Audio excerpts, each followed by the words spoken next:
এখানে অঙ্কে ক্যালকুলেট করতে বলা হয়েছে X plus Y by Z plus X by Y plus Z equals to কত। আচ্ছা, তাহলে আমি প্রথমে এটা লিখে নিচ্ছি, X cube plus Y cube plus Z cube plus one equals to হচ্ছে sine to the power 6a plus cos to the power 6a। এবার আমরা জানি যে sine to the power 6a plus cos to the power 6a কী হয়, 1 - 3 sign স্কোয়ারে cos স্কোয়ারে। এটা কোথা থেকে এলো, ওই যে sine square theta plus cos square theta equals to 1 বা সাইন স্কোয়ারে প্লাস কস স্কোয়ারে ইকুয়ালস টু 1, এই ফর্মুলা থেকে কিন্তু এটা ডিরাইভ করা হয়েছে।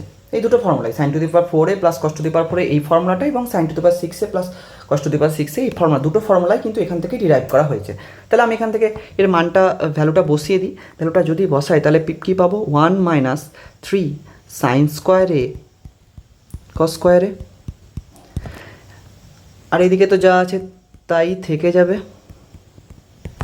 আচ্ছা, এবার অঙ্কে আরও দেওয়া আছে x y z equals to minus sine স্কোয়ারে কস স্কোয়ারে।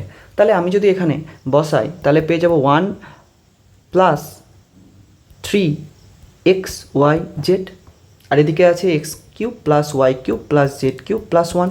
আচ্ছা, এবার প্লাস 1 প্লাস এখানে এই 1 ক্যান্সেল আউট হলো, তাহলে আমি কি দাঁড়ালো, x cube plus Y cube plus Z cube equals to 3xyz। এবার এটা কখন পসিবল, এটা দুটো কন্ডিশনেই একমাত্র পসিবল। এক হচ্ছে x equals to y equals to যদি জেড হয়, আর দুই হচ্ছে x plus y plus Z equals to 0 হয়। অঙ্কে বলাই আছে x not equal to y not equal to z, তাহলে এই প্রথম কন্ডিশনটা আমার বাদ।